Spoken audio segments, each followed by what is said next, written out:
I used to think about the effort St. Claret took when he was in Cuba as Archbishop, how much efforts he took to help the poor and the needy. We had the idea of the mainland and the missions, as if missions are somewhere else and we need to support the missions. But this is not the case anymore.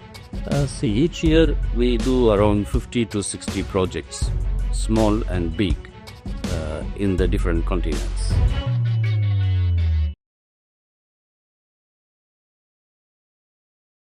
Greetings to all and welcome to iClaret podcast.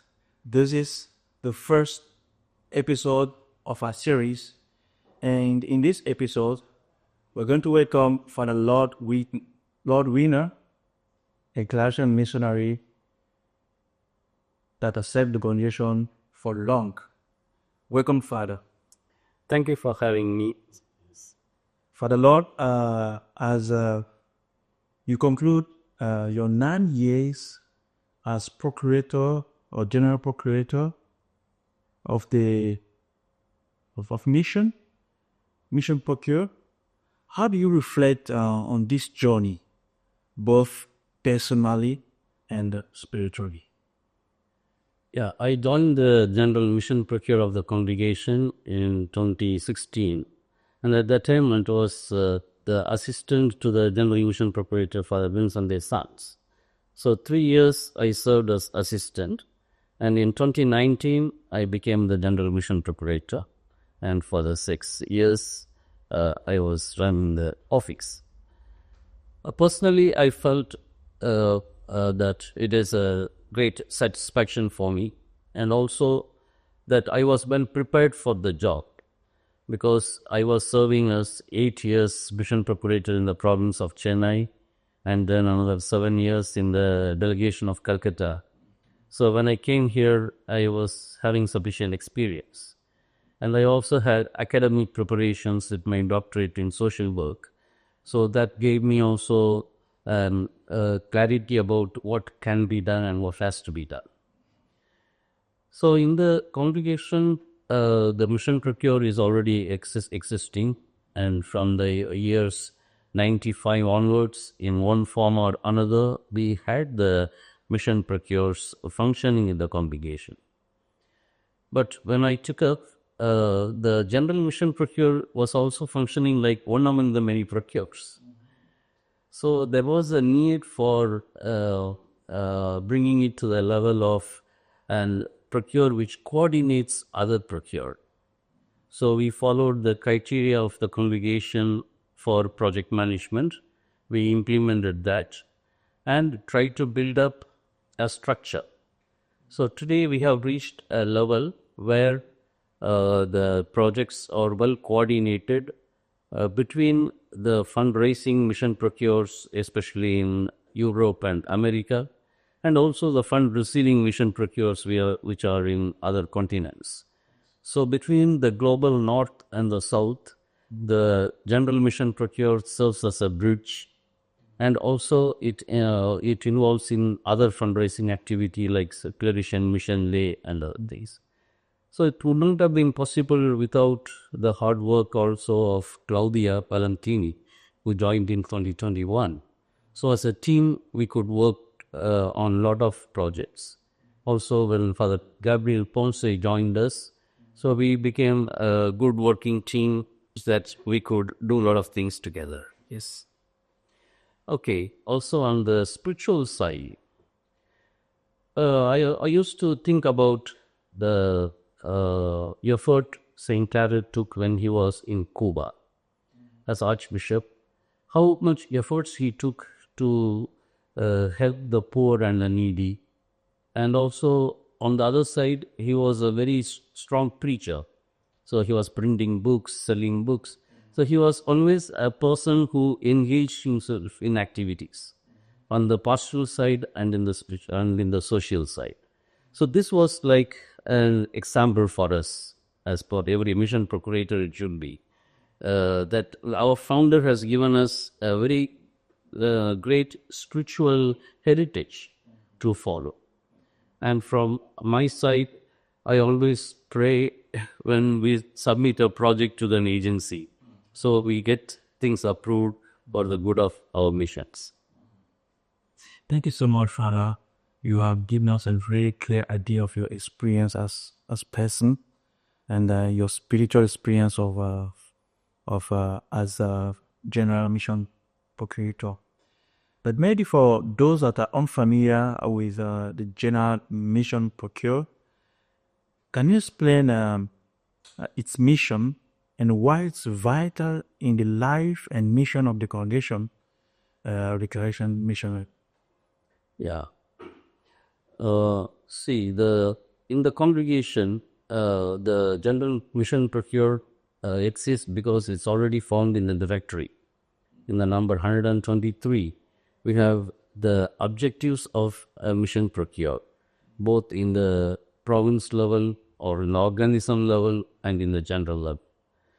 If you see those days when things were being formed, we had the idea of the mainland and the missions, as if missions are somewhere else and we need to support the missions. But this is not the case anymore. We have missions now all over the world. We are in 72 countries, and there are countries in which missionaries work in their own countries as missionaries. So this concept of mainland and mission is no more there. Every place is a mission place. So in these contexts, the mission procures of the organism work as agents which support through financial and other means for the development of the missions. Because when we travel around the world, we see how important it is for the missionaries to receive support. They work with very poor people, they work in the peripheries, so they are in need of a lot of intellectual as well as financial support. So the mission procure of the delegation or the province, the organisms in general, they work towards that. We have two types of mission procure, as I mentioned. The fundraising mission procures, which are present in European and American continents, they work also very hard to raise the funds to send for the missions. Sure. And those mission procures in the receiving side or in the global south, they also work very hard to distribute or to do certain projects. And the new thing that is coming in the congregation is local fundraising. Now, it is better that countries don't look outside for help, because many countries are developing, even like we see the change happening in Africa, especially. And there is a lot of possibilities that in the future, in the near future, we will have many countries that can support their own people who are poor or in need. So, we Claretians should have also develop local fundraising methods by which we try to develop funds for the mission within the same country. Is that? Now that we have a nice and clear idea, what is the role of general mission procure? I would like you to share to us some projects. We know that you have guided numerous pastoral and social projects around the world. Can you share with us one or two projects that were particularly meaningful to you or transformative for the community that the project served? Good. See, each year we do around 50 to 60 projects, small and big, in the different continents. Some of the projects they are very much closer to our hearts, not because of their volume, the funds, but the activities that have happened.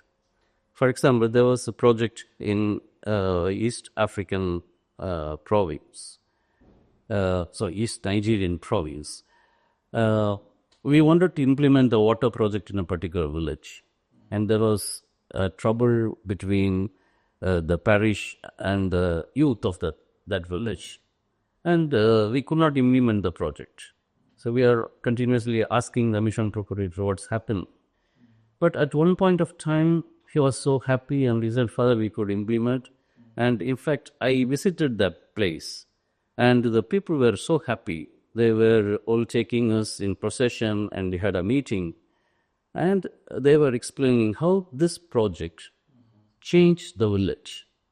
What was a cause for a conflict has become a cause for uniting the people. So that is a good example for me.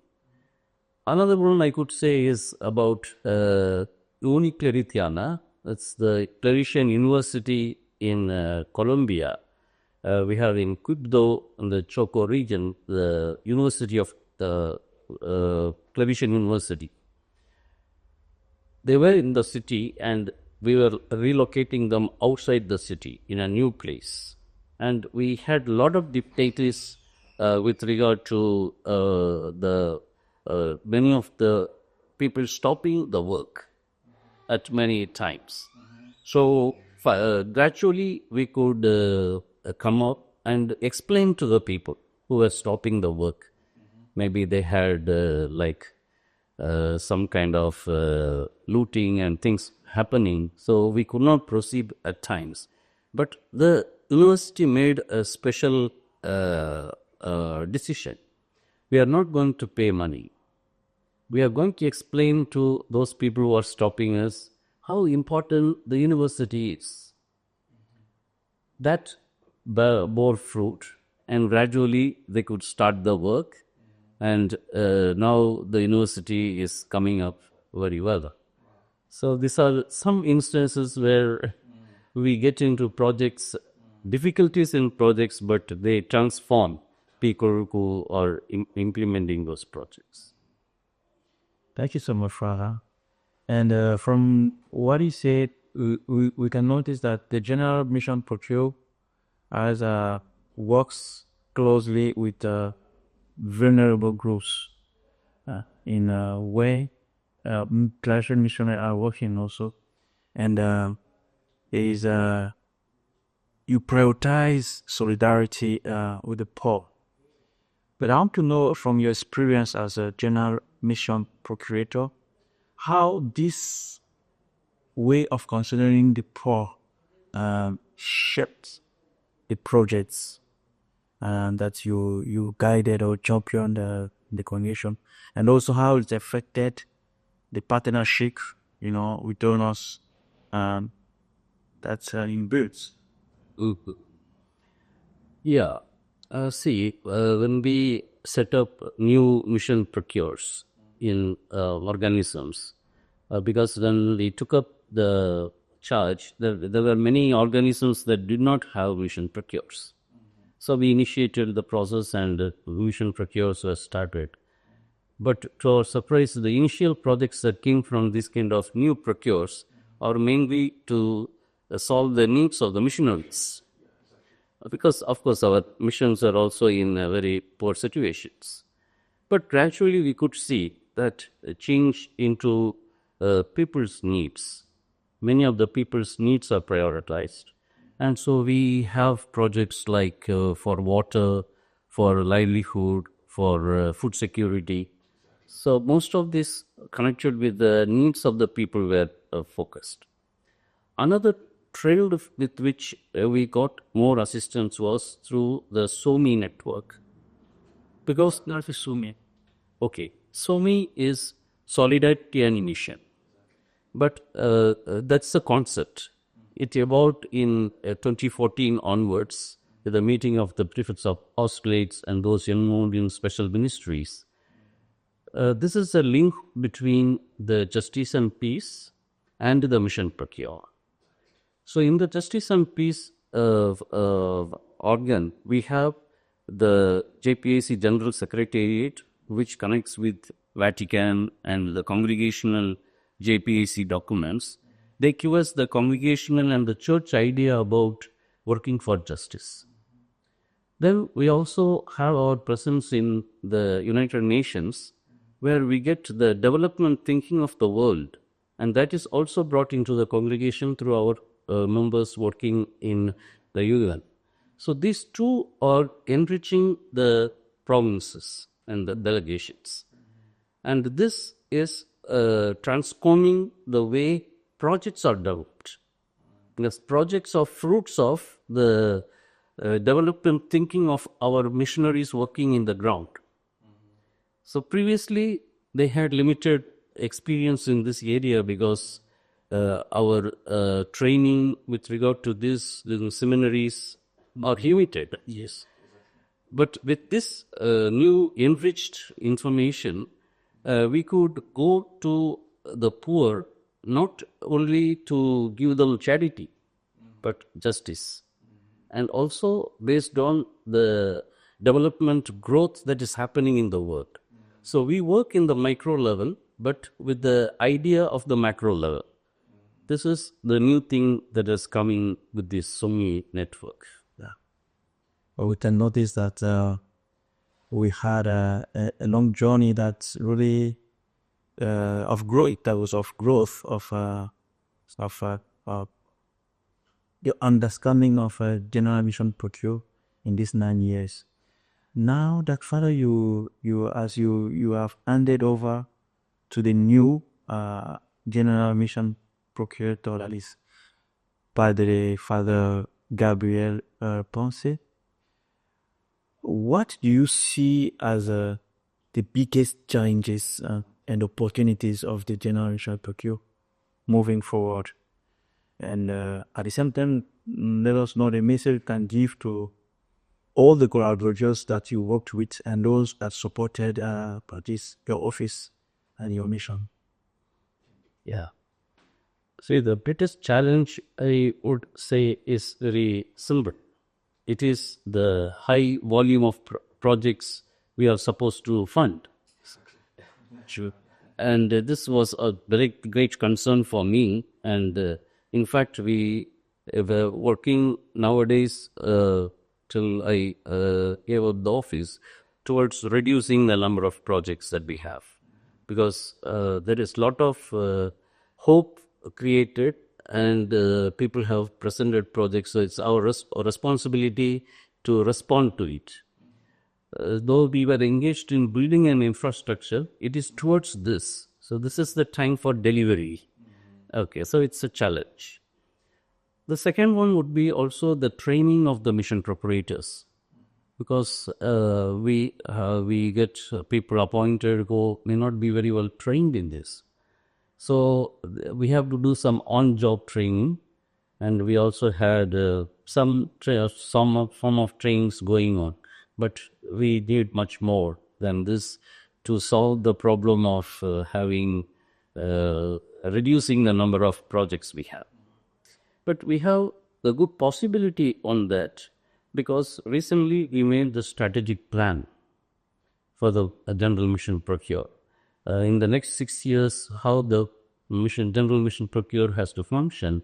And this plan was developed in consultation with all the stakeholders, with the mission procurators, with the provincial superiors, prefects of apostolate, with the general government, and also the beneficiaries who were the recipients of the project. So we put together all these ideas and we have developed the strategic plan. So for the new team, the plan is already there for the next 6 years. So they can easily take it ahead. So my message would be, the best is yet to come. I wouldn't say that I have done all that is needed. No, we have done the infrastructure. We have created the general mission procure office in the congregation in a functional way. And if it can be worked better and with a lot of commitment from the mission preparators and in the line with the general government, we can deliver a lot of fruits. So that is my wish also, that this office should continue to function and deliver more fruits in the years to come. Thank you so much. And I hope this sharing has helped us to understand the general mission procure, but also to value the work done by our brother, Father Lord Winner, as we wish him also a happy continuity of your mission and you are really a resourceful person for the commission, and I'm sure that wherever you go, you'll be helpful for the mission. Thank you, Father. Thank you very much.